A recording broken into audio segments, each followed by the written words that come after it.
What up, what up, what up? What's going on, y'all? This is Jared, aka the Lagniappe Tech. Give what you need, news and interviews. Your host of the Lagniappe Legends podcast.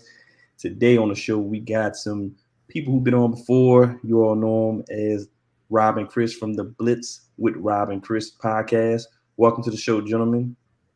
What's up? Appreciate it. Thanks for having us. Yeah, back Thank again. you. Oh, we the first repeat guest or what? Nah, actually, you the second. You know what I'm saying? I did my Okay. first repeat guest like about a month ago. But Oh, yeah, I love that though. Y'all got up there. Y'all number two. Y'all number two. And please excuse our tardiness. I'm gonna blame Chris for that. We just gonna blame it on technical Okay. issues. You know what I'm saying? Technical difficulties. That's all. All right. But I usually talk about either most of the time you talk about businesses or small business owners or technology. But today I want to do a little bit of sports talk. It's been a while. I think last time I talked about sports actually with you all actually. So let's get right into it.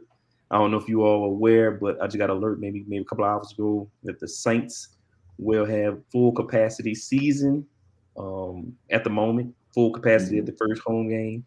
So I want to get you all thoughts about that. What do you all think about having full capacity? But there is some limitations though. You got to have vaccinated. You have to be vaccinated, and you have to prove a negative COVID test 72 hours before the game. So I'm gonna jump right into this one because I just had this experience. Went to check out Dave Chappelle out here in Miami at the Hard Rock Hotel, and when you go to the Dave Chappelle concert, you have to have a test on site. Okay.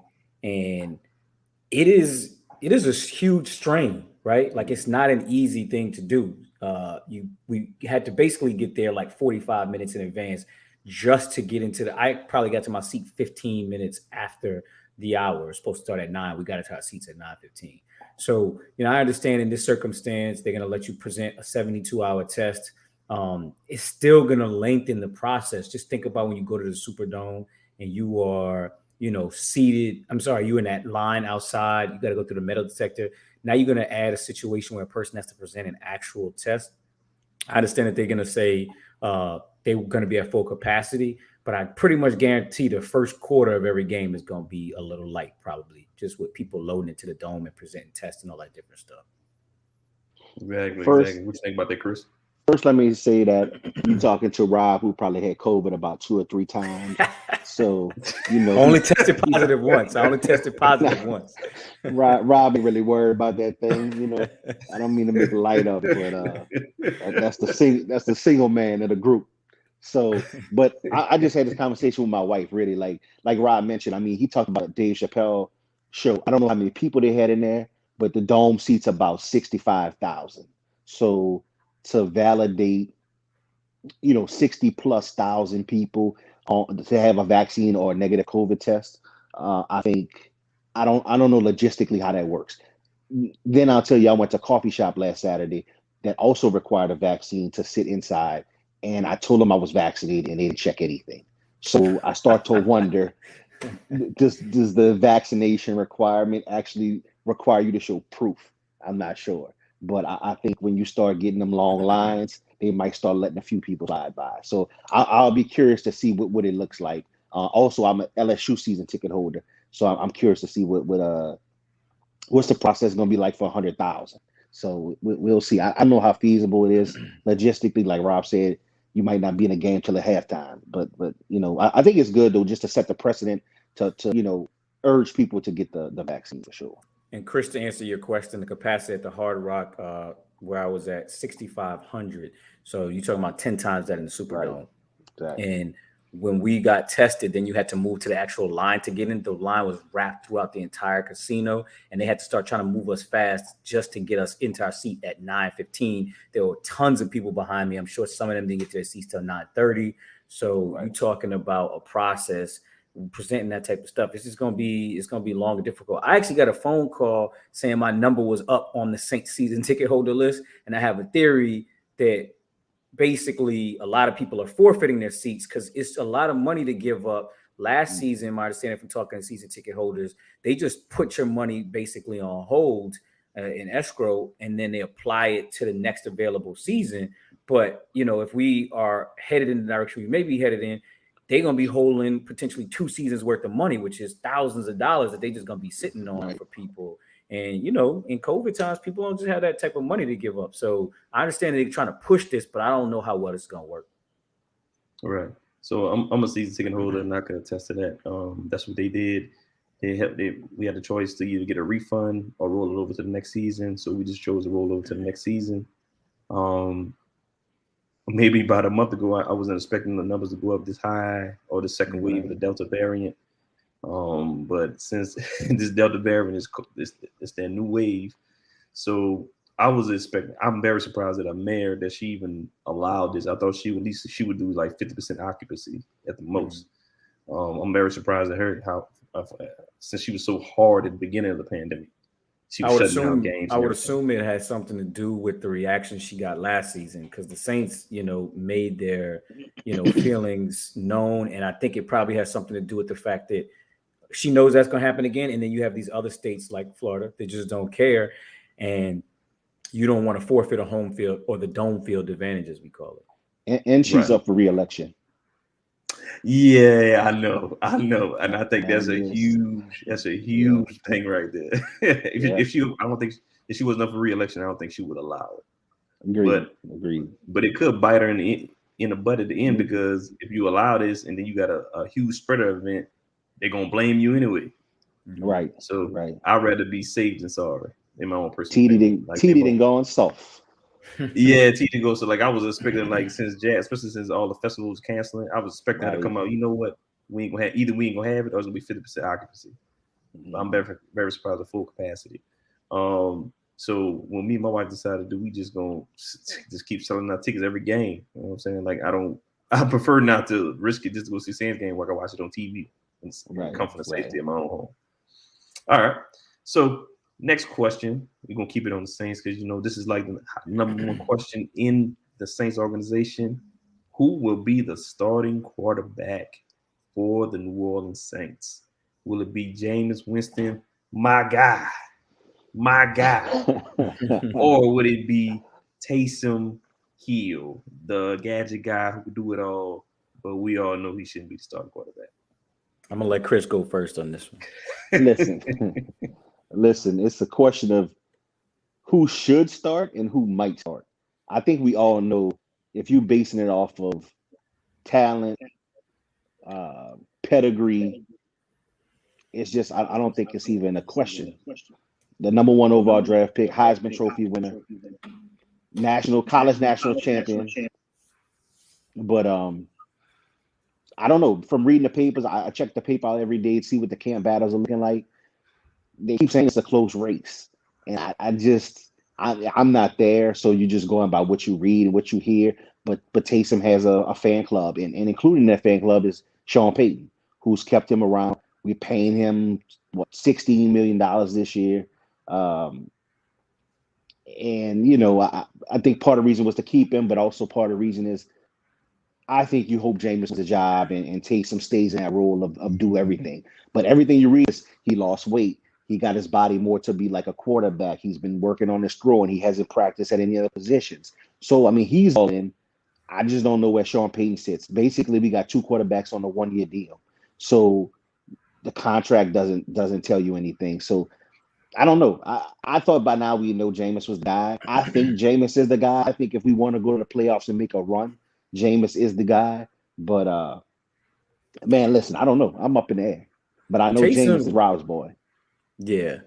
That's exactly why I let you go first, because I didn't want to seem like too much of a homer when I say that I'm insulted for Jameis Winston. That's just all I'm gonna say. Like, the fact that this is like, the fact that he could produce on the level he's produced to date, right? 4,000 yard season, 30 touchdown seasons. And when we threw Taysom out there, that game up in Denver, followed by Denver was a game I believe we played Denver with a wide receiver at quarterback. Yep. Taysom was atrocious. Let's just be honest. Like on his worst day, I think I'd say one of Jameis's worst games, one of like those 5 interception games that I watched. I think maybe there were 2 in his career. I think one was off in London, maybe against Jacksonville or something like that. But like, even on those worst games, the ability that he showed to play the quarterback position is far and away better than what we saw from Taysom on his worst game. And, the only reason that this is even a conversation is because of Taysom's size and athleticism. But for what he has in size and athleticism, I think Jameis has just in quarterback prowess when you look at the numbers he puts up. Listen, there's one knock on Jameis Winston and one knock only. It's been turnovers. And the hope is that the way the Saints offense is structured is designed to reduce the turnovers. We saw it for Drew Brees when he came here. When he was in San Diego, he turned the ball over a lot more. And then over the course of his career, his turnovers naturally went down. That's true for Tom Brady and Aaron Rodgers and all of them because the game slows down for you. Jameis Winston's only 27 years old. Taysom's going to be 31 in like 2 weeks. You know what I'm saying? Like, in what world will we be typically having this conversation? A 31-year-old scrambling quarterback getting his first opportunity to be the starting quarterback? Like, man, this is not a movie. This is real life. That stuff doesn't happen in real life. Real talk. That's what's up right there. In my opinion, James Winston should have been started last season. I'm gonna be real. Like, I don't know what the Saints were talking about after Drew Brees came back with all those after the season was over. He came back and reported all the injuries he had. First of all, that was just idiotic on the medical staff. That was idiotic on management. That was idiotic on coaching. That was also idiotic on Drew Brees for you putting himself in a situation knowing he's hurt with multiple injuries and being me personally, I think it's being selfish because if you know you're not 100%, or he damn sure would need probably 70 or 60%. And you got your teammates put their bodies on the line, put the time and blood, sweat, and tears into this work. And they had opportunity to at least get to the NFC Championship or advance to the Super Bowl, and you know that you're not the best option. Sit your butt down, let Jameis Winston get in there, and even if you didn't get to play in the Super Bowl, you still got your second ring. Everybody would call you two-time Super Bowl champion. You would have been a man because you're still a man right now. I think it was very selfish. I think it was very stupid on Coach Payton to allow him to keep playing, even in all these injuries. Jameis Winston should have been the starting quarterback after Drew Brees got hurt. If you want to play Taysom Hill for the first 2 weeks just to give him the opportunity like you promised, okay, whatever. But everybody knew Jameis Winston was the best quarterback on that roster at the moment in time last season. So it's definitely this season he's the number one option. There's no, why even have a battle? Maybe he just wants to what's the word I'm looking for? Drive up the trade value. Humble Winston. I guess he wants to humble Winston more. I guess motivate him. Yeah, motivate him more. Or drive up the trade value, right? Because the one that you're left with, the one you decide to start, you may want to move on from the other. Because like Chris said, they're on 1-year deals. If you want to try to get something from the other one, maybe you want everybody to feel like he was close to starting the other person. Okay. I thought he was on a multi-year, that BS contract just for salary cap purposes. I thought they could keep using it like every year until they cut him or restructure. Oh, he has avoidable deals. Yeah, he got that avoidable deal. Yeah, right. They're gonna if he signs longer, they're gonna tear that whole thing up. Most definitely. Yeah, most definitely. Yeah. But yeah, Jameis Winston, the quarterback. I was trying to find that footage when. But the weird thing is, some people said last year that Sean Payton was hiding Jameis Winston so that we could make sure we get him back because if he played too well, it might be a Teddy Bridgewater situation. Except Jameis has a longer history and more stats than Teddy Bridgewater, such that if he would have come in the back half of the season and succeeded, we wouldn't have been able to afford him because obviously we're going to have all this dead money from the Drew Brees contract. And so I truly had believed that. And now that they're saying it's close, I'm starting. And a lot of people, on the Twitter timeline are saying Taysom may be in the lead. They may be favoring Taysom. Maybe it's one of these situations, again, where they're leaking stuff to the media to throw us off the path.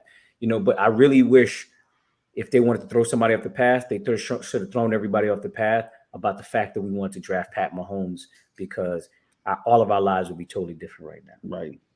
And frankly, it's insulting, bro. Like you look at these games, like if Jameis is our backup, there's like these 6-7 spots he should be in where he should be starting. I mean, you look at the Jets with Zach Wilson, like even Carson Wentz, he lost his job to Jalen Hurts, who many figured was going to be the next Taysom Hill-esque quarterback. He lost his job in 11 games, and then Indianapolis brings him in, and he's hurt right now. And the backup quarterbacks are like Sam Ellinger, a rookie, and some other knucklehead been there like a year that hasn't taken a snap. So it's Ellinger's insulting. like starting at practice right now. Like Yeah, like we should be getting trade offers right now for right. It's insulting. Is way insulting. But I've been trying to find this video. I don't know if y'all watched the Jalen Jacoby sports show on ESPN. But I don't know if y'all seen the episode with Cam Jordan when he asked him who you think the quarterback will be of the season for this upcoming season, and he said Jameis Winston. He said it, and like I'm surprised it didn't go viral.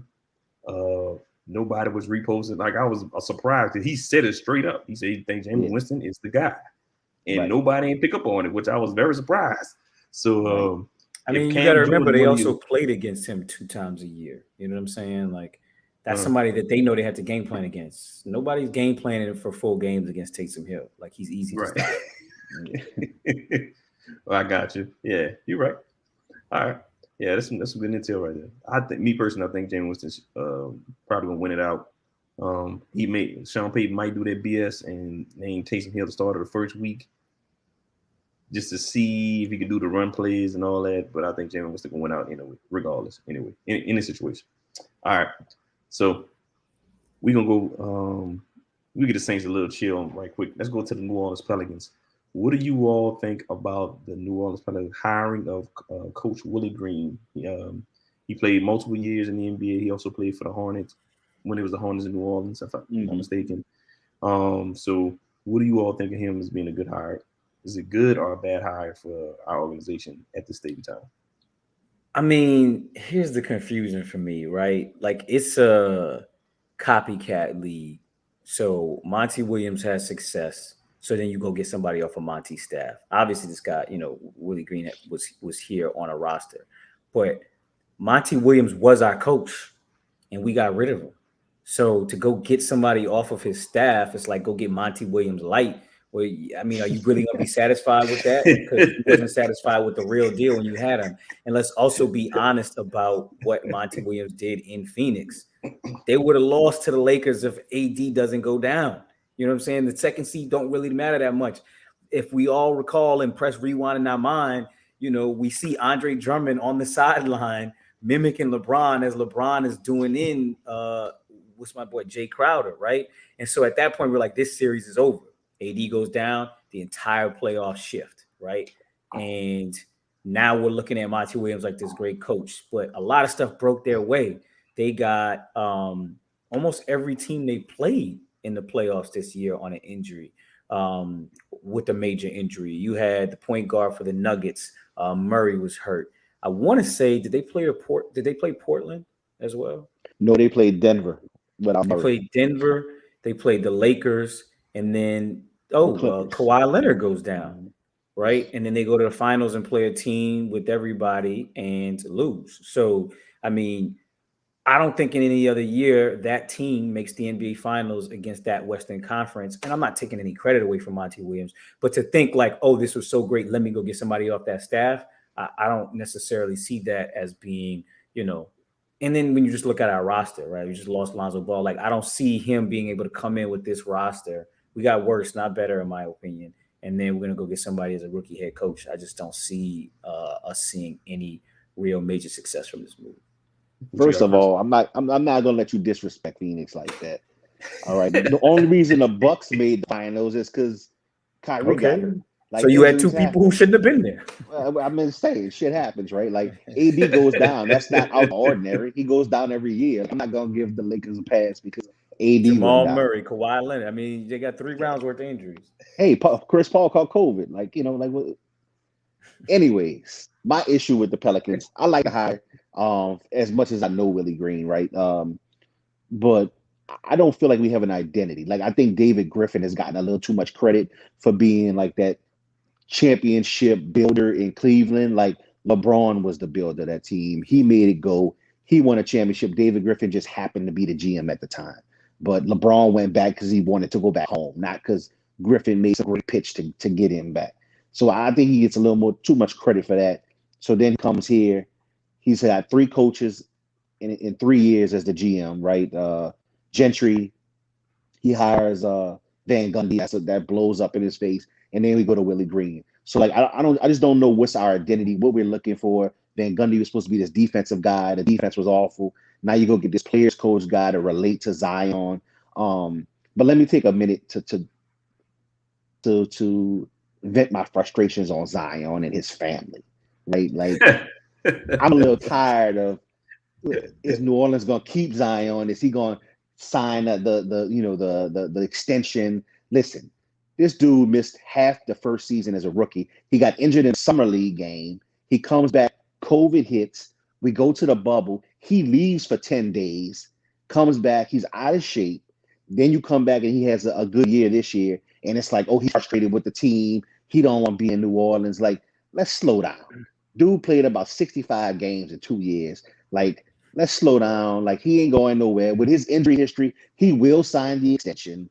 Like, we're going to be fine. But we got to slow down and build this thing. Like Rob said, we let Alonzo go. We got, I believe his name's Devontae Graham from Charlotte. Like, I don't understand that move. So like Rob said, I think we got worse, not better. So I'm not sure the coach really matters. Right. Okay. We had a Temple as well, but yeah, he's a piece. I don't know that's like none of that's putting us over the top. Right. And I totally agree with you on the LeBron point, because it's funny to me that people make Griffin this championship architect, but when they get mad at LeBron for doing what he did with the Lakers, everybody's saying LeBron has turned over this complete roster in 3 years. LeBron built the super team by bringing in Melo and Russ. Look at this example of them talking. Look at this, AD is represented by his boy, Rich Paul. So which one is it? Like now, we have the GM who's supposed to lead as architect, and it's not working out for us, but nobody wants to say, damn, maybe we shouldn't have hired him because he didn't create shit in Cleveland. LeBron did it. Like, that's a good point right there. I think I didn't like the Willie Green hire at first, but since he's under what's the son's coach, Monty Williams' staff, and I'm very surprised that he's actually coaching the summer league team right now, because he said he wanted to get a head start in coaching, which I really like. I really like our first round draft pick. Wasn't it Trey Murphy the third? I don't know if you all been catching up on NBA Summer League. He been balling out. He really impressed me. He's supposed to be a 3-and-D guy, but he's way better than that. Like, I was very impressed with the game, even though I know it's Summer League, but he has real good skill. I think he's gonna be a good fit for our team. I hope when Willie comes in, he can change the culture. Actually have these boys play some defense, because Van Gundy, them boys was not playing defense because they was blowing leads every goddamn week. I'm talking about games they had in the bag to win, and they just blow leads. Like, it was ridiculous. So I really think it was a coaching thing more than a management thing, because we had real talent last year, and I think we had a lot of injuries as well. And for some reason, again, I didn't want to start the what's the guy's name, the rookie Alexander. What's his name? He got the 2 last name guy. I can't think of his name. I can't think. Alexander Walker, something like that. Yeah, Alexander. Yeah, whatever his last name. Alexander. He balled every time I saw him. Talking about Nikhil Alexander Walker. He was a second year guy. Right? Yeah, he was second. I thought it was his first year. I thought he was a rookie. I think it was the second year. It was second year. Okay. Kira Lewis was the rookie that we had brought in last year. Oh, Kira Lewis. Yeah, he was balling too, and he barely played him a lot. He was balling too. So I think it doesn't matter when you win 15 games a year. I think we won more than that, man. We was close. We almost made the play-in tournament. We almost made it in. If we'd have won those games, we didn't blow the leads, would have been in the play-in tournament. So do y'all think we make the playoffs this year? I don't know, man. It depends on coaching. Yeah. I don't know. Willie Green might turn it around. I definitely don't. He might. We'll see though. All right, next let's talk about what do you all think about Dallas being the team selected for the Hard Knocks HBO show? I watched the first episode. If you know me, I hate the Cowboys. Not really the organization, but I hate the fans, because they're like cockroaches. They're everywhere. Like, I can't stand the Cowboys because they think they can win a championship every year, and they have not won one in 26 years. And they get on my nerves. They play in the worst division in NFL history, I believe. and every time they do something, like they can go 8-8 or 9-7, they think they won a Super Bowl. So, what do you all think about Dallas being selected as Hard Knocks, and are they still America's team? I haven't checked out the first episode yet, but I mean, like I was gonna say, I mean, it's America's team, so I know that they. I mean, the show is about ratings, right? So that's why they're gonna do it. But I don't really know that they have the interesting personalities to carry something like this. I guess Zeke seems like an interesting personality, but I don't want to speak too soon. I haven't checked out the first episode. I heard that Mike McCarthy was trying to show that he has some personality, but he's always seemed like a real boring coach to me. If you watch the first episode. I heard he was cutting up a little bit. Yeah, I'm gonna check it out tonight. What you think, Chris? Oh, that's all you had, Ryan? My bad. That's all I had. Listen, first of all, I think McCarthy gets a bad rap. Like, he's a Super Bowl winning coach. He was the architect of the Saints. Sean Payton. Yeah, right, exactly. He was the architect of the first Saints playoff team. First playoff win. Under the guidance of Aaron Brooks, second best quarterback ever to shoot up for the Saints. Check the stats. But I think he gets a bad rap. But to your point about Hard Knocks, like, I don't know, man. It's like year 11 or 12. Like, shit getting a little old. Nobody wants to be on it. I think Sean Payton has refused 2 or 3 times. So a lot of teams just don't want to be on it. Jerry Jones never turns down an opportunity to put the Cowboys in the limelight. And I think although he was crying this year about winning a championship, I think he's more concerned about the money, a $1 billion franchise, than he is about wins. He's got to be, if he really wanted to win, he would step down as general manager, in my opinion. But, I like Hard Knocks. It's just something to watch, get you into the football spirit before the season starts. But I think the major issue is the health of Dak, right? Like, he went out with a strained shoulder, and it was supposed to take a day or 2 rest. It's been like 10 days and he's barely thrown a football. So you start to wonder. He got the big money, he got the contract. Once you pay the quarterback the big money, that has to be the best player on your team. And coming off the injury last year, now he's injured his shoulder. Like, if you can't throw in 2 weeks into training camp, like, how you going to throw 20 weeks into the NFL season? It's a 17-week season, a month, 4 games of playoffs, Super Bowl, all that. So I like Dak. I'm pulling for Dak, after the Saints, of course. But I don't know, man. Like, I start to wonder, like, how healthy he is and how can he make it through the whole season. Right, I agree. Yeah, because you see on the first episode, if you when y'all get a chance to watch it, he's on there getting injured, of course. But it's it's an interesting show. First episode, but like you said, I agree with everything I said. Jerry Jones needs to step down. Dak should be the best player. To be the best player, need to be available. What's the running back's name? Zeke. The freak. I think he's gonna have. I think since he had a bad season last year, I think he's gonna step up and have a good one. I think Dak will be ready by the beginning of the season. So I think they probably like they always do, be the number 1, number 2 in the division, and the NFC East was terrible last year. So right, I think they're gonna be horrible this year. I mean, all Dak has to do is remain remotely healthy for them to win that division. Right. Watch out for Washington though with Fitzmagic and that defense. Boy, did you just say Fitzmagic? Are you serious? Hey, did you just? Hey, bro, you just don't have to lose the game. Y'all done forgot the Bobby Hebert-led Saints, bro. Strong defense and a running game take you a long way. Look, a long time ago. Look, Fitzmagic will get you good in the regular season, but when it come playoffs, he don't show it. The magic don't be there. You know what I'm saying? All right. Okay. So the next question, we're going to touch up a little bit on college football. What do you all think about Texas and Oklahoma going into the SEC in, I believe, in 2024, I believe, or 2023, whatever it is? Yeah. What do you think about that? I don't like it. Me personally, I don't like it. Like, why would you leave a conference that you all started just to be in the SEC? Because y'all gonna be getting your butts whipped the first 4, 5, 60 years. Because SEC is a whole, you know what I'm saying? SEC is a whole different ball game. SEC is the biggest, the baddest, the best conference in college football. That's why people want to join it, because they This know is you why in the y'all SEC. need me on this podcast. That's for why. some honest opinions about this. Florida State and Clemson. This is all about money, people. It's all about money. And the problem is that, you know, if Florida State and Clemson, which is rumored that they're not trying to move over, we're potentially running into a situation where the NCAA college football becomes the SEC. And then once you do that, it's going to collapse into, you know, something different where, you know, you don't need Power Fives and bids with Power Fives anymore because you have one super conference. But we've been trending in that direction for a little while anyway, right? The way college football is going, when you started to get parity, I think that, you know, the larger institutions started to search for ways to assert their dominance, to continue their dominance, right? Because there's a lot of money in college football that they were making, and everybody wants to continue to keep that coin. Nobody wants to give anything up.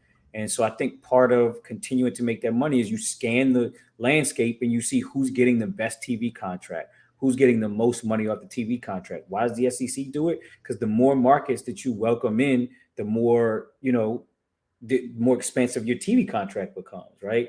Like the SEC doesn't have schools in that part of the country. They don't need Florida State necessarily because they have a television market in Gainesville.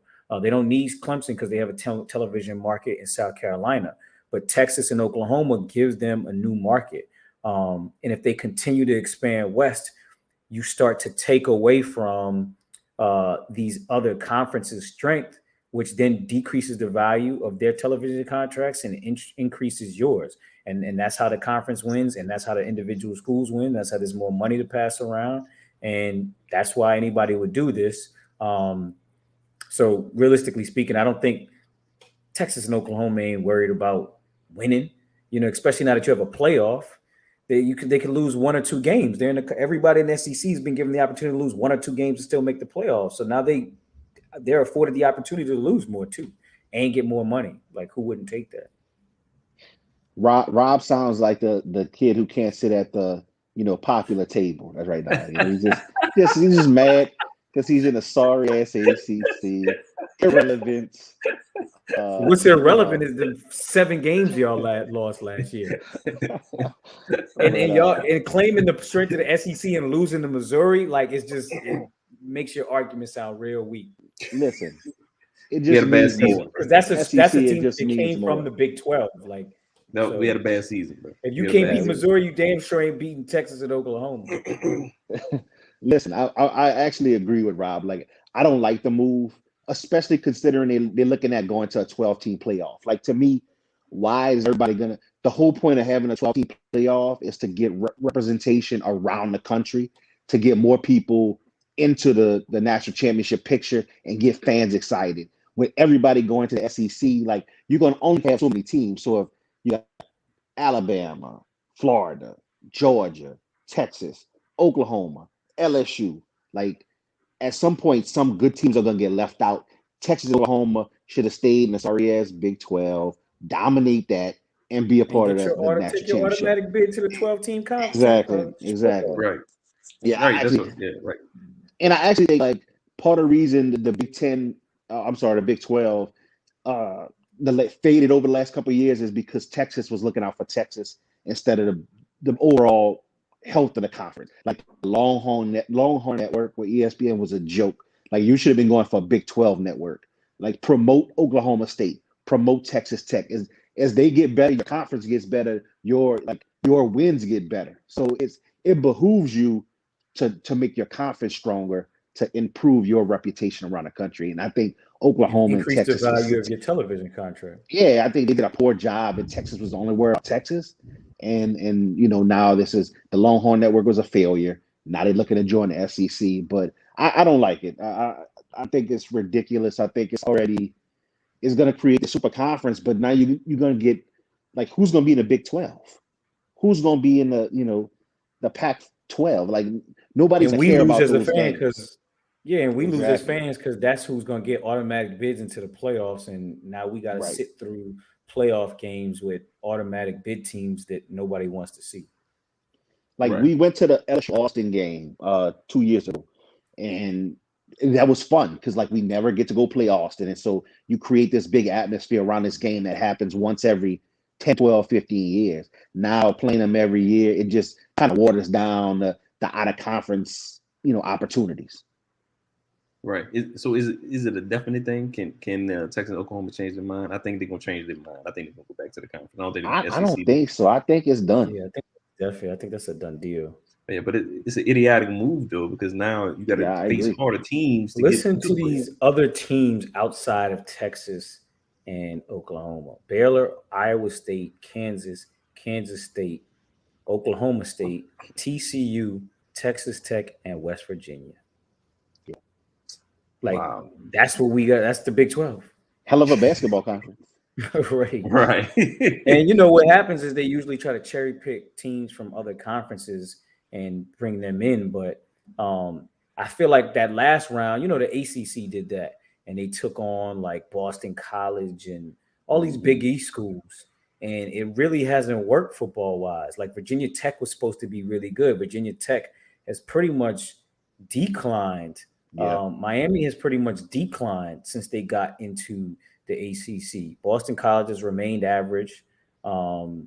Louisville, I mean, it really hasn't. I think, they had that little, flash with Teddy Bridgewater and stuff. And I think that was actually right before the changeover, the Teddy Bridgewater time. So I just, I don't see, there's only so many good schools that people can try to pull up into their conference once the top schools leave. And it's going to create a situation where there's just no value to those other conferences, Right. And I say that particularly if Florida State and Clemson leave from the ACC. And really, Florida State has no business making that request at this point. Like, they're hovering around at best a 500 level team. They had a chance, I think, a few years back, and there was a lot of turmoil between them and the SEC. That was Jimbo Fisher's time. And them in the ACC. And there was a lot of fans who felt like the ACC started kind of shitting on Florida State because there was a fear that they were going to leave. But literally, if those two teams leave, the ACC, I could give you the list of schools, is probably worse than the Big 12. And so you essentially just X off those two conferences that barely even exist anymore. Mm-hmm. Okay. Right. All right. So we're still going to stay with college right quick. So what do you all think about the players being able to market themselves and make money now? I'm happy for them. I enjoyed it. Finally, they're getting some type of money, even though they're not getting the money that the schools get, but at least they're able to get some endorsement money. So what do you all think about it? Let's start with Rob.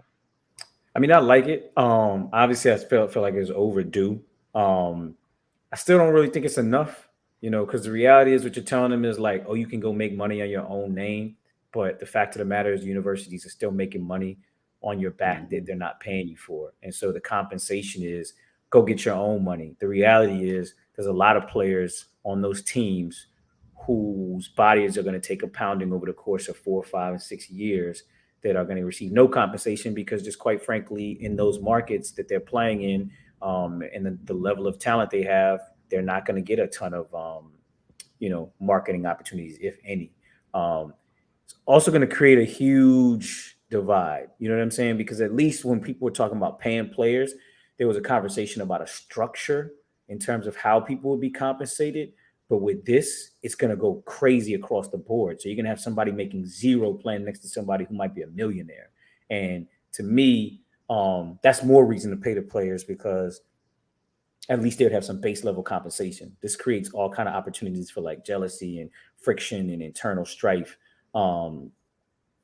Also think it's going to create just another opportunity for violation of NCAA rules because schools are going to try to find ways to compensate these guys who I'm talking about, the ones who won't be inherently valuable and be able to get a lawyer to help them make money off their name. Those guys are going to want something too in the recruitment process. And so you're going to have to try to find ways to find marketing contracts for them with probably local business and stuff like that. And what level of involvement the school can have, all of that. It's going to complicate a lot. But the reality is, I'm okay with it because I think it's taking us in a direction that we should have been going in anyway.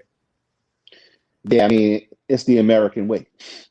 It's capitalism at its finest. I think it's like Rob said, like it's time, right? Like these guys need to be compensated for their name. Like it's no reason LSU should be spending $20 million on a locker room with sleeping pods and Orgeron is making $7 million and Nick Saban is making $10 million, and the starting quarterback can't afford to go to McDonald's. Like, it's just the disparity between what in every major state, the head college, the head football coach of the state team is the highest paid state employee in that state. So it's no reason for those head coaches, those athletic directors, the schools, the cities, like Baton Rouge is making hand over fist during LSU home games without these players being able to make some money. I think the issue becomes what happens to players who aren't as marketable, right? Like the offensive linemen. Some of those guys who don't have the market value of the quarterback, of the starting running back, they're just as valuable to the team, but they just don't have the marketability due to the position. And so, like Rob mentioned, I do think there needs to be some kind of way that the schools compensate these players for the dedication, the practice time, just the sacrifices they make. Let's face it, like football at SEC schools is a higher priority than academics. Like, that's just what it is. Like, if you don't perform, you can lose your scholarship. You're on a year-to-year basis. So just the amount of work they put in for them not to get any compensation outside of a free scholarship. But I do like the fact that they can make the money. I just think it's going to start becoming a legal way to pay these guys. And like Alabama's quarterback getting $1 million deal, like, it's just the rich getting richer. That's going to be, the how you recruit now. Like, who can get the largest deals? The other issue becomes, what happens if a player doesn't perform up to the level and they've got this $1 million deal? What happens if the Bryce Young at Bama gets benched and he's got $1 million endorsement deal? Like, that's what I'm kind of curious to see what happens. How are these contracts written, or are players really getting the money that these contracts say they are? Like, if they don't perform, is there some out clause? Like, is it incentive laden? yeah, And think like about the what pressure on the university now from outside businesses. What if businesses make donations to universities and they also sponsor athletes? And now it's like, yo, I'm Pepsi, I'm whatever company that does this thing for the school, and I have XYZ amount of dollars invested in that athlete, and you intend to bench that athlete. Like, is there potential for outside influence on the universities and the decisions that they make in terms of who plays and who doesn't and stuff like that? It's just going to complicate the issue. But listen, I mean, this is what you get when you have this unregulated, quote unquote amateur sport all this time, and you never wanted to welcome the money in a normal way, and now you're welcoming it in through the back door. It's going to remain convoluted and difficult to kind of process until it comes in through the front door in the form of actual compensation, athlete to athlete, people receiving their market value from the person they're employed by. And I say employed because we know what this is. Right. Exactly. I think after this trial season, I think that's the NCAA gonna come up with some rules after the season.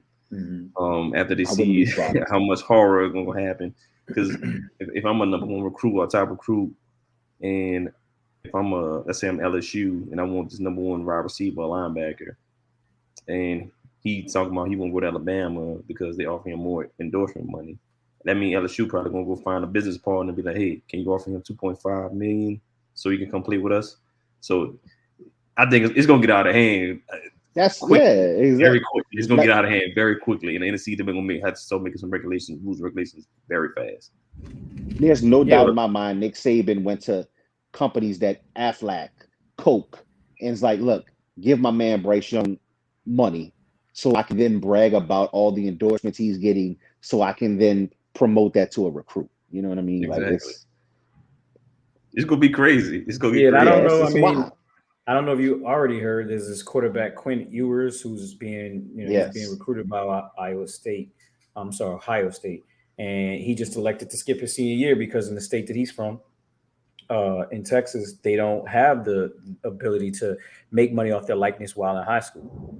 And so, like, what's the point of going play another year of high school and potentially getting hurt and ruining all the money I'm about to make at Ohio State?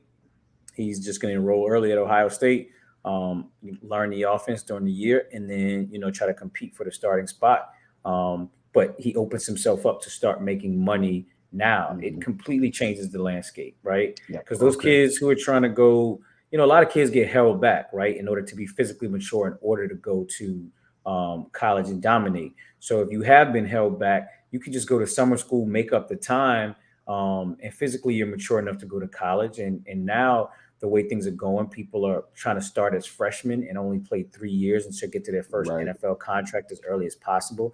And so now you're literally talking about at 17. If I'm in a situation to go to college at 17, I want to go because now I can literally start making money at 17 in a career, whether it's 3.5 years of pro ball on average, right? So I want to start making that money at 17 because if I'm washed up by 24, 25, at least I potentially made millions for 8 years. You think about all the college athletes, the Anthony Poindexters, it was this young man from South Carolina, the running back, Marcus Lattimore, I think it was. Oh, yeah. Busted his knee up. You got guys like that who would have walked away from the game with something, potentially with a lot of money because he was a star in South Carolina. Poindexter was the man in Virginia. Those guys would have been able to make something at least on their names. And so, now you're going to see kids leaving high school earlier and leaving college, earlier conversely. So, it's going to change the landscape. With that quarterback in Ohio, he's a junior, right? So he just finished his junior year. Yeah, he's class of 2022. Class of 2022. So So he's going to enroll like in a GED program? He's completing the necessary coursework to from, I think, a school outside of Dallas from where he's from. And so he's going to complete the coursework, I think, at the conclusion of this semester, and then I think enroll in the spring, which will allow him the opportunity to start making that money right away. And I'm guessing that, a lot of it just has to do with the fact, like, why would I play for free for a year when now the available money? It's the same way people skip the college bowl game. I'm 3 months away. If I go to Ohio State in January, I'm 3 months away from potential $1 million endorsement deal. Why would I play high school football for 3 months? Yeah, that's gonna change. That's gonna change the game right there. You're gonna have a lot of people see football. All my seniors gone. That's gonna change the game right there. Damn, that's crazy. I didn't hear about that story. Okay. Next up, I'm gonna switch it back to the NBA. I'm gonna talk about one of the most talented players who people hate because he don't want to shoot the ball, Mr. Ben Simmons from the Philadelphia 76ers. He recently posted on Instagram him shooting shooting practice drills with a Rajon Rondo, hitting 3-pointers. So if you all don't remember, if you're unfamiliar with Ben Simmons, last year in the playoffs, he refused to shoot the ball. I think, did he even shoot a 3 the entire season? Maybe he attempted one time, maybe 3 times. Maybe one. He didn't shoot in the fourth quarter of the last 4 playoff games. Correct. So what are your all reactions to Ben Simmons? Because I'm not going to lie, the kid can ball out. Mm-hmm. He just refused to shoot the ball. Like, he could do everything else but shoot the ball. So I pose this question to you all. If you are the general manager or the head coach for the 76ers, what do you do with Ben Simmons? Do you move him? Do you keep him? I mean, I don't think they have a choice at this point, right? Like, he's basically not answering the team's calls. The head coach, Doc Rivers, the best player on the team, Joel Embiid, both essentially blamed him for the loss in Game 7 against the Hawks, saying that his pass on the dunk to dish it to a man coming to the goal who got fouled and then made 1 or 2 was the key turning point of the game in the fourth quarter. For me, it's like in the moment, I felt bad for the kids. I felt like you got to really be going through some shit to make the kind of money he makes and to be afraid, literally afraid to shoot. Like, it was so bad in the fourth quarter. He's a point guard. He pass half court, pass the ball, and like go stand as far out as possible just so nobody would just pass him the ball. Like, it was like, I felt bad for him. Like, he's got to have like a mental block at this point. But his where I lost empathy for the kid is like he committed to playing the Olympics for Australia. He backs out to say that he's going to work on his game. Then he's with a girlfriend or a woman companion at Wimbledon. Then he's like shooting threes against some 5'8" nobody on video, like he's working on his game. And then you go shoot with Rondo, who isn't known for his shooting skills, but he just seems like he lacks any interest in getting better. And personally, like I'm an LSU fan, right? Like he hadn't been able to shoot since he was in high school. And the fact that his dad played professionally in Australia and he has failed to develop any kind of jump shot or just confidence to shoot a three, playing a guard position, like I don't know. At this point, if I'm the 76ers, I'm done with him. I just don't know how much you can get for a guy who got exposed last year. So I'm gonna agree in part with Christian. Well, let me just say one thing. Quinn Ewers, I was wrong on him. He is actually going to enroll in Ohio State for the fall semester. So I think he has one class left. I think he's going to try to take it as a summer course, and then when he gets there, to try to compete for the starting spot at the beginning of the season. Obviously, he ain't gonna get it because he's gonna be so late by the time he gets there. But I guess he got a few weeks to get that class in, that one remaining class. But to the Ben Simmons point, where I disagree with Chris is like I've posted even on our Instagram and our Twitter page, like a number of highlights of this dude playing in full court games with other NBA players in the offseason and pulling up and knocking down 3-pointers. Like this dude can shoot. I think it's mental. You know what I'm saying? He doesn't have the prettiest jump shot. I think that also impacts. I think that, just the same way you might be able to throw a pretty spiral, but once the windows of the NFL, the catch radius and, your ball has to be so much more accurate, right? So it's the same way, like her said, I mean, it depends on who you playing pickup basketball with, and then how hard are they playing on defense. So he can shoot the 3-pointer, right?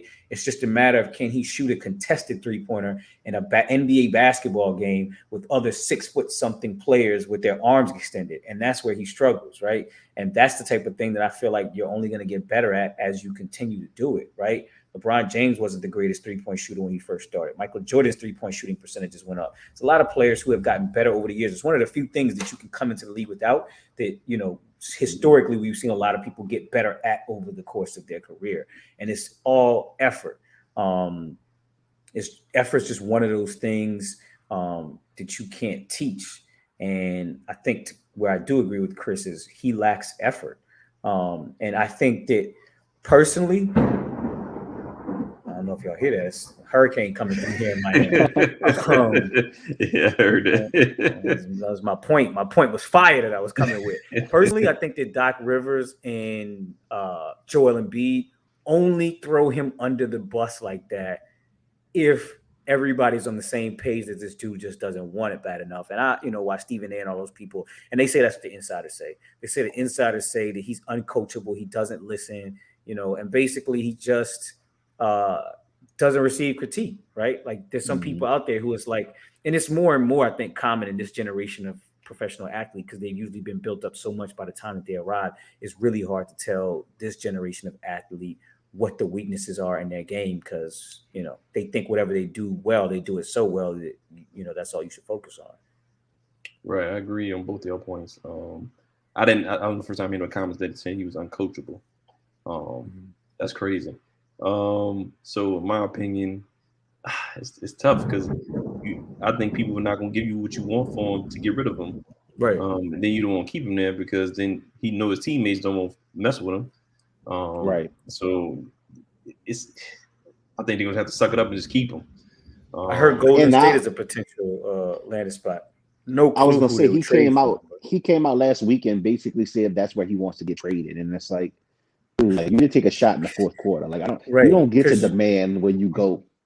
Because you want to be able to play point guard at 6'10" and come down the court and pass to the two greatest shooters of all time. Yeah, you and everybody else. Like right. I mean, but he'll be a perfect fit for the Warriors though. But I mean, realistically speaking, Steph's the point guard. Like Steph wants the ball in his hands, and Steph deferred to KD because he was KD. Steph don't want to give the ball to your no shooting ass, just so you can walk up the court and get the assist for the pass to him. Steph's like, nah, I can bring it up myself and pass to Clay and pass to Draymond. Like, nah, we good over here, fam. Like, we don't need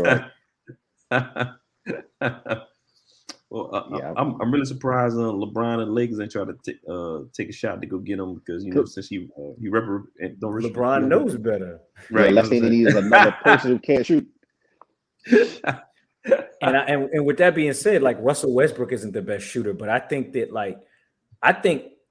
Dennis Schroeder is a poor man's Russell Westbrook.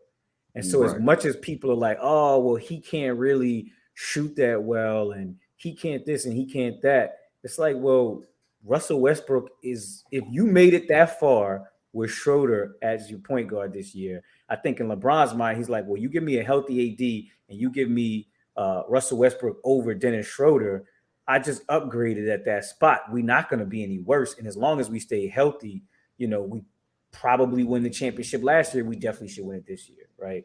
And I think the key, Rob, you mentioned it with Ben Simmons, right? Like one thing you don't question about Russell Westbrook is his heart, like his competitive fire. Like he's gonna bring it every night. In fact, the thing I do like, I don't know if it's a great fit, but the thing I do like is that I think having Westbrook allows LeBron and AD to rest them in a regular season because Russell Westbrook plays every game like it's his last game. So I think he'll give them that effort and energy every night in the regular season, which allow LeBron and AD to kind of coach. If they're nursing anything, they can. Yeah, exactly.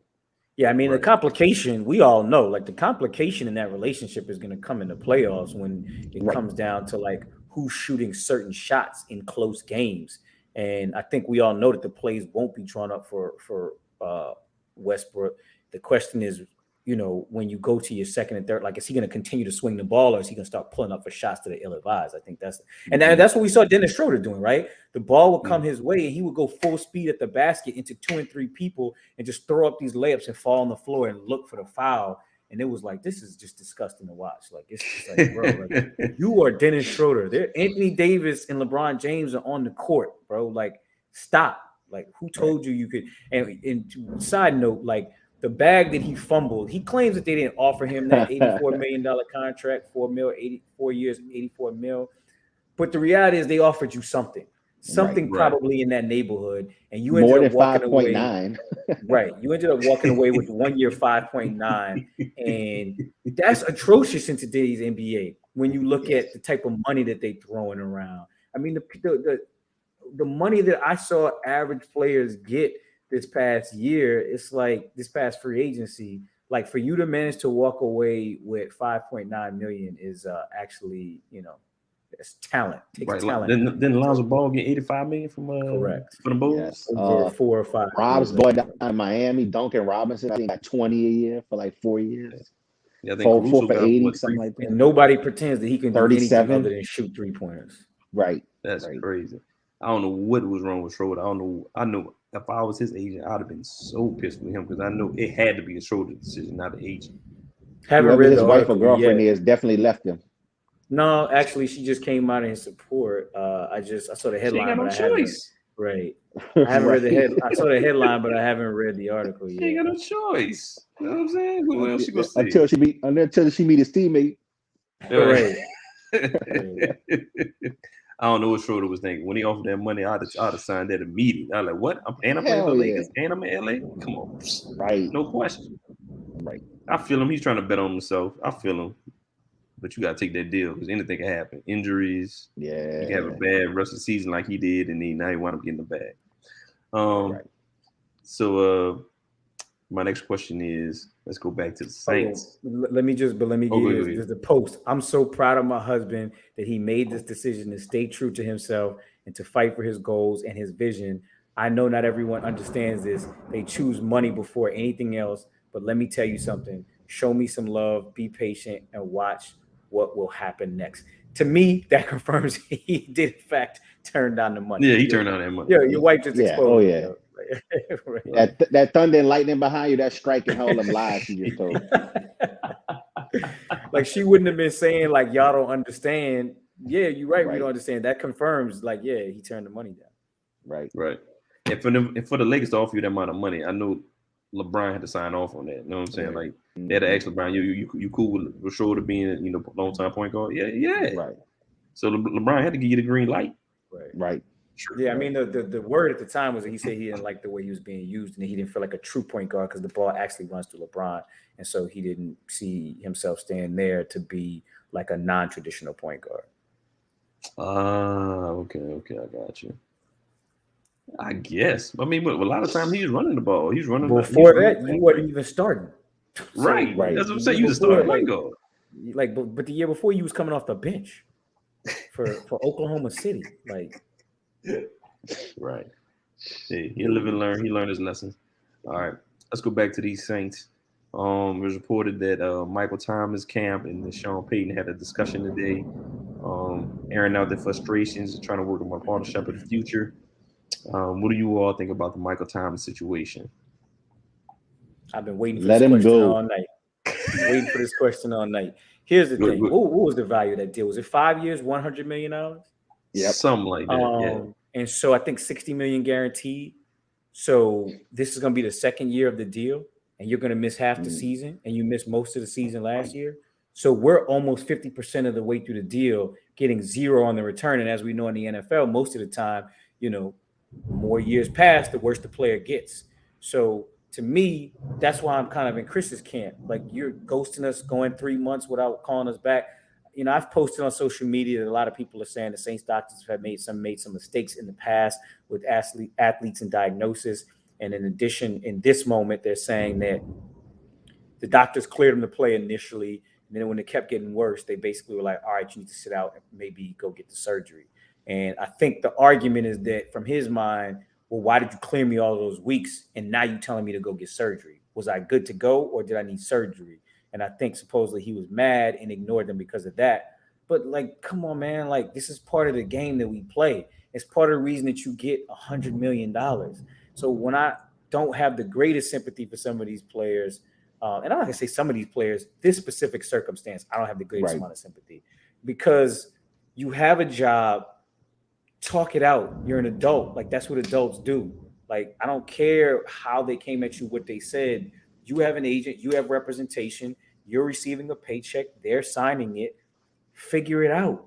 You know what I'm saying? Like, that's part of being an adult and having a job. We disagreed about this thing. Now we're here. But to wait and to put yourself in a situation where now you're going to miss half the season, that's like, put the whole season for the whole team in the shitter, because we don't have a second or third wide receiver, right? And then it's also like, what about legacy? You were so concerned about legacy. Well, now, in what you're lucky if you get a 10-year career where you just rendered 2 of the years of that 10, 1/5 of your entire career just went down the drain. And that's if you are lucky enough to get a solid 10-year career. So I just thought it was a huge mistake the way he handled it. And it was pretty clear from last year, from the cryptic tweets from Thomas Morstead and a bunch of other people, that he was lacking maturity. So that's what it all speaks to me. I mean, he didn't forgot, bro. He need to go back and look at Sean Payton's resume. We made nobodies and somebodies. Marcus Colston damn near had a Hall of Fame career. Dude almost had 10,000 catches as a 7th round draft pick. The Lance Moores, of the world, like average height, average speed. Like, Sean Payton doesn't need a lot to promote a wide receiver, to get him touches, to get him stats. So nobody knew who Jimmy Graham was when we drafted him. Exactly. And like Rob said, like, one of the things we haven't done over Payton's tenure is really pay wide receivers. We took care of Costa, but he never demanded, he never made a Pro Bowl, so he never had this high demand. But Michael Thomas produced as a 2nd round pick, and we made him the highest paid receiver in the league when most people didn't even think he was a top 5 receiver in terms of talent. When you looked at when he got that deal, and you look at the, DeAndre Hopkins, the Odell Beckhams, the Julio Jones, those guys, you never thought Michael Thomas was in their class in terms of athleticism or just like best receiver in the league. He put up the stats, but I don't think anybody had him in that top 5 tier, personally. And we took care of him, made him the highest paid guy.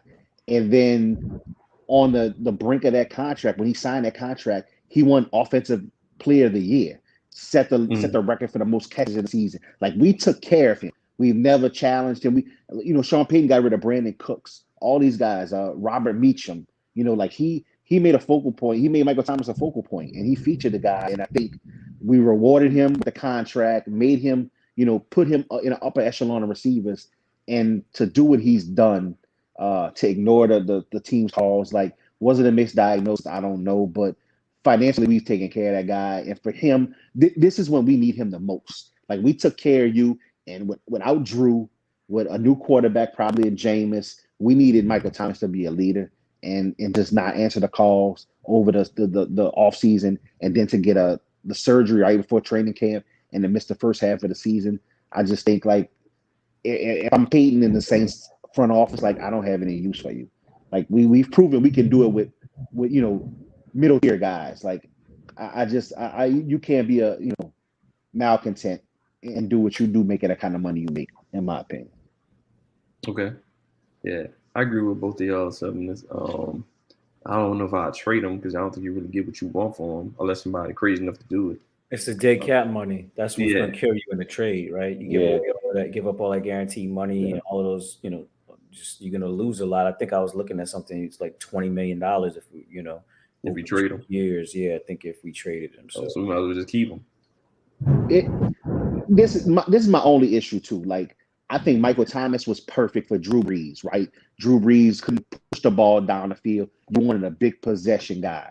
With Jameis, he can stretch the field. I don't think Michael Thomas is as big of a need with a quarterback who got the arms to let it go, personally. Okay. That's good assessment. I mean, it's going to be interesting to see what happens. He's supposed to come back, in the middle of the season? Week 9 or 10 or something like that? Hopefully still relevant. And it makes a lot more sense why during the last season when you heard that they were talking about trading him. Because they probably were floating those rumors because he probably wasn't picking up the phone. Mm-hmm. And what do you do when you're paying somebody $20 million a year and they just won't call you back? Like, and you trying to see if we can make a shit. We trying to see if we can make a playoff run. Like, yo, what are you doing? Are you having surgery? Are you getting better? Like, can we make this run? Like, you know what I'm saying? And you just like the house. Right? I'm showing up the house. I'm Gil. I'm showing out to the house. Yo, what's up, my dog?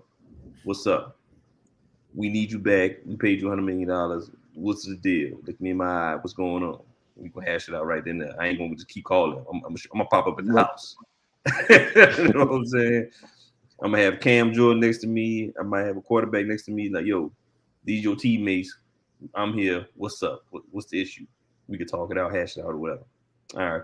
So for one of my last questions of the show, what do you predict that the New Orleans Saints record is going to be this season? I know it's a tough one. You know what I'm saying? I'm gonna go first for this one.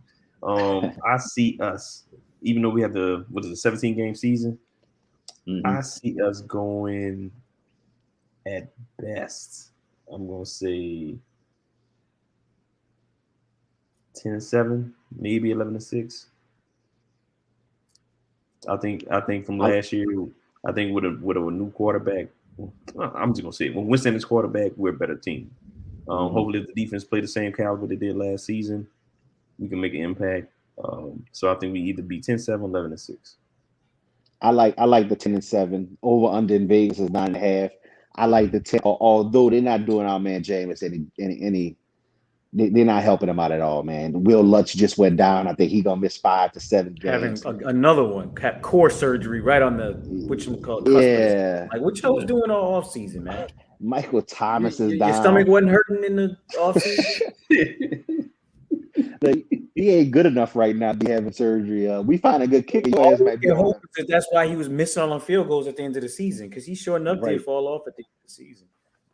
What about Patrick Robinson just retired on us?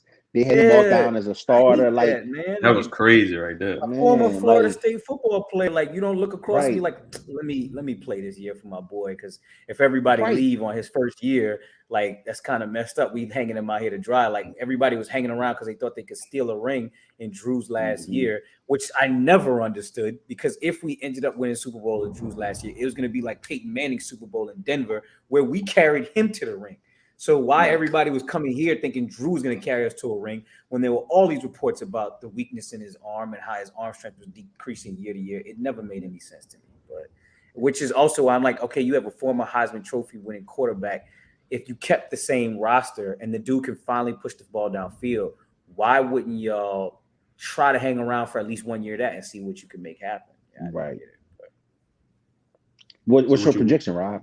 What's your Yeah, I prediction on the mean, record? I just looked at the schedule real quick, and I 10-7 works for me. I'm going, those 10 wins: Panthers, Patriots, Giants, Washington, the Falcons twice, the Panthers again, the Jets are in there, and the Dolphins are in there, and that gets you to 10.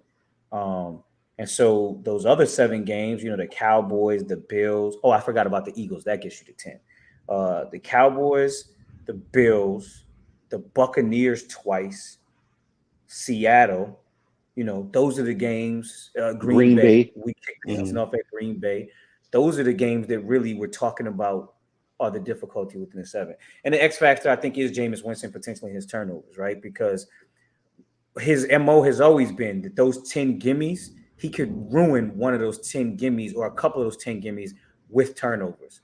But then with his Houdini-like play at times, he'll go steal some of the 7, right? And that's where I hope his interview, when they asked him what he learned from Drew Brees, and he said, sometimes you don't have to be Batman, you could be Bruce Wayne.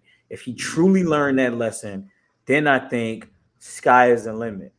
But that type of stuff is easier said than done. Once a gunslinger, it's kind of always a gunslinger. It's really hard to shed that type of habit. So he doesn't have to totally shed it, though. If he could just scale it back, you know what I'm saying? We're talking about a guy getting 13, 15 interceptions. If he can bring that number to 10 or south of 10, then I think we're talking about, 12 wins or something like that.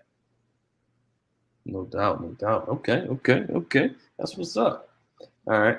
So how do y'all feel about those New Orleans Pelicans? What y'all think we're gonna do? We're gonna make a play-in tournament? We make the 8 seed? What y'all think? I think them and the Saints will have the same amount of wins next year. I'm not gonna do that. I mean, they were 31-41 last year, and we'll be back to 82 games. So that's cool. That's cool. We're 31-41 with 72 games. We're back to 82 games. Don't get it twisted. Lonzo Ball is gone, but the strength of the team was Brandon Ingram and our boy Zion. So I'm gonna give us like 35 wins. We finished 10th. We were right outside of that seed, right outside of that play-in situation. And I think we kind of land there because you look back at the teams in the play-in and you like, realistically speaking, I mean, John Morant and Memphis only gets better. Golden State gets Clay back. The one we could steal away is San Antonio because, Pop is done. And, just roster-wise, they lost DeMar DeRozan. And so theoretically, I think that's the spot that we could take. But, there's also, Sacramento and Minnesota adding pieces. So best case scenario, we get into that actual 10 spot. Worst case scenario, we back on the outside looking in. Okay. All right. What you got, Chris? Yeah, I mean, listen, I'm not even going to throw out a number because it's worthless. Right? We're going to be in the bottom of the West where we've been, where we continue to be.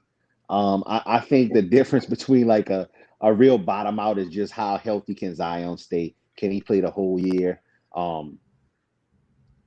think if Zion is the player we all think he is, that all the media is predicting him to be, he should be able to do what Ja Morant did in Memphis, right? Like he should be able to get us into a play-in game, regardless of the roster. If you're this elite guy, you should be able to get us into the play-in game. Like Rob mentioned, San Antonio got worse. Memphis is average, right? They got Ja Morant and they got a bunch of role players. Like we got Zion and Brandon Ingram. We should be able to compete with Memphis. I mean, anything less than a play-in spot is a disappointment. And at some point, you got to start looking at David Griffin as the general manager and making a move. 3 coaches in 3 years. We're not any better than when he started.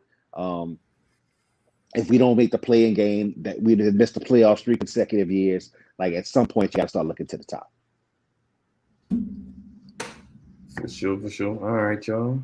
I think that's all the questions I got for y'all. Thanks for coming on the show. You know what I'm saying? Let the people know where they can follow you at, watch y'all podcast, hit y'all up and follow y'all. Let them know. All right. So on Twitter, we would be the Blitz RNC.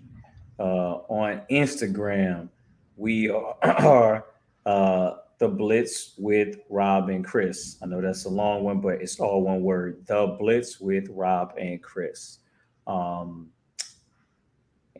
we are on every streaming outlet, Apple, anywhere that you can think of. Just type in the Blitz with Rob and Chris, Spotify, wherever, and you will find our 85, 86 previous episodes of the podcast. All right, y'all. Thank you for our expert sports analysis. Yes. All right, y'all. Thank you for coming on the show. Appreciate y'all. Appreciate it, man. Make sure y'all remember to subscribe, follow us, like us, share this video, get the message out. Appreciate y'all for watching. We out. Peace.